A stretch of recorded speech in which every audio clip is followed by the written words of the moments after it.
আজ আমি শেয়ার করব ডিম আর আলু দিয়ে দুর্দান্ত স্বাদের মুখরোচক একটা রেসিপি। এটা কিন্তু খুব সহজেই আপনারা ঝটপট বাড়িতে বানিয়ে নিতে পারবেন আর খেতে কিন্তু অসাধারণ। তাহলে চলুন বন্ধুরা দেখে নেওয়া যাক এই ডিম আর আলু দিয়ে দুর্দান্ত স্বাদের কাটলেট। প্রথমেই আমি এখানে দুটো আলু আর দুটো ডিম খুব ভালো মতোভাবে সেদ্ধ করে নিয়েছি। আলুর খোলা ছাড়াবো না, আমি খোলা সমেত আলুটাই ব্যবহার করব। প্রথমে ডিমগুলোকে গ্রেটারের সাহায্যে গ্রেট করে নিচ্ছি। এইটাকে গ্রেট করে নিলেই ভালো হবে, যেহেতু হাত দিয়ে ডিমটা খুব ভালোভাবে চকুটা যাবে না, তাই এইভাবে গ্রেট করে নিলে এটা কিন্তু বেশি ভালো হবে। এইভাবে আমি দুটো ডিমকে খুব ভালো মতোভাবে গ্রেট করে নিচ্ছি। এরপর আমি এর মধ্যে দিয়ে দেব আলু।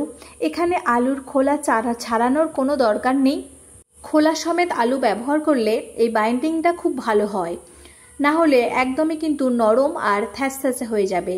তাই আমি আলুর খোলা সমেত আলুটাই এর মধ্যে ব্যবহার করব।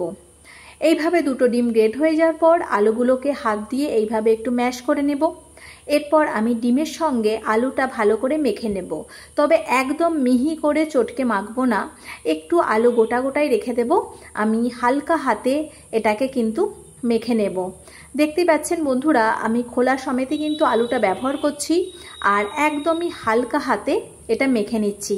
খুব বেশি চকুটে কিন্তু মাখা যাবে না, একটু গোটা গোটা থাকবে, তাহলেই কিন্তু এই কাটলেটটা বেশ খেতে ভালো লাগবে। আর সেই রকমভাবেই কিন্তু এটাকে মেখে নিতে হবে। এই দেখুন বন্ধুরা, আমি এই রকমভাবে এটাকে মেখে রেখে দিয়েছি। আর এই কাটলেট বানানোর জন্য তাহলে চলুন এবারে আমি একটা ভাজা মশলা করব, সেই মশলাটাই করে নিই।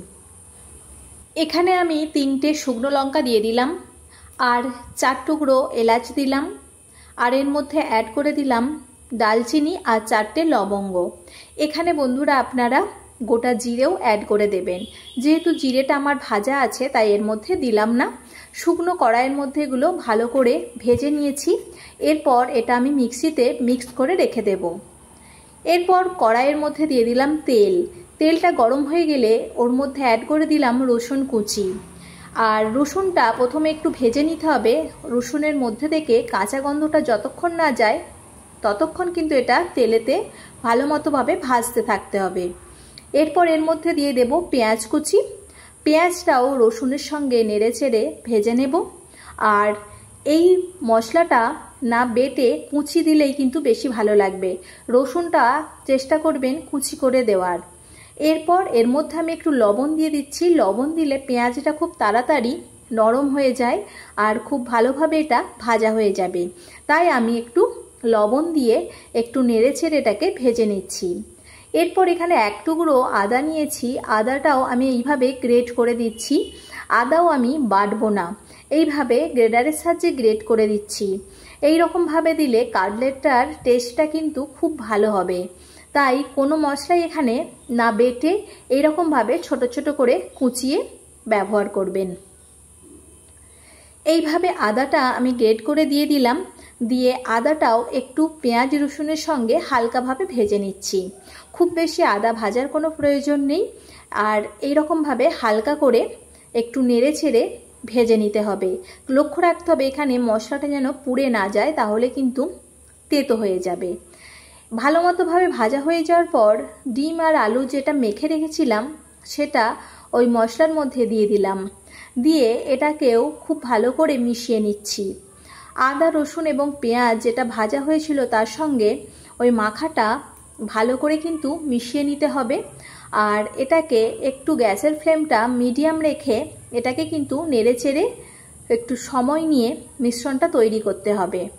আর এখানে এরপর আমি স্বাদ মতো লবণ দিয়ে দিচ্ছি। যেহেতু প্রথমে একটু পেঁয়াজ ভাজার সময় লবণ দিয়েছি, তাই সেই মতো এখানে লবণ ব্যবহার করছি। এরপর যে ভাজা মশলাটা করেছিলাম সেই ভাজা মশলাটাও দিয়ে দিলাম। সেটাও আমি একদম মিহি করে গুঁড়ো করিনি, একটু গোটা গোটা আছে সেইভাবেই গুঁড়ো করেছি। আর এর মধ্যে আমি দিয়ে দেব 1 চামচের মতো ভাজা জিরের গুঁড়ো, দিয়ে সমস্ত মিশ্রণটা কিন্তু এই আলুর সঙ্গে ভালো মতোভাবে মেখে নিচ্ছি। আর এরপর আমি এটা 10 মিনিটের মতো একটু নেড়ে নেব, যাতে মাখাটা একটু শক্ত শক্ত হয়ে যায়। একদম তো নরম আছে, তাই গ্যাসেতে একটু নেড়েচেড়ে এই মিশ্রণটাকে একটু শক্ত করে নেব। এইভাবে কিন্তু এটাকে নেড়ে ছেড়ে মিশ্রণটা তৈরি করতে হবে, আর খেয়াল রাখতে হবে কড়াইয়ের মধ্যে যাতে লেগে না যায়। আর এই দেখুন বন্ধুরা, মিশ্রণটা কিন্তু আমার একদম রেডি হয়ে গেছে। আর এটা এরপর আমি একটু ঢেলে ঠান্ডা করে নেব। এই রকমভাবে আমি শক্তভাবে মিশ্রণটা তৈরি করে নিয়েছি, আর এটা কিন্তু আমার একদমই রেডি হয়ে গেছে। এরপর আমি এটা ঠান্ডা করে একটা পাত্রের মধ্যে ঢেলে নিচ্ছি। এই মিশ্রণটা একটা পাত্রের মধ্যে ঢেলে নিলাম, আর এর মধ্যে আমি দিয়ে দেব ব্রেড ক্রাম্বস। এখানে আমি ব্রেড ক্রাম্বস দিয়ে বাইন্ডিংটা করব, আর তা থেকেই আমি 4 চামচের মতো ব্রেড ক্রাম্বস এর মধ্যে দিয়ে দিচ্ছি।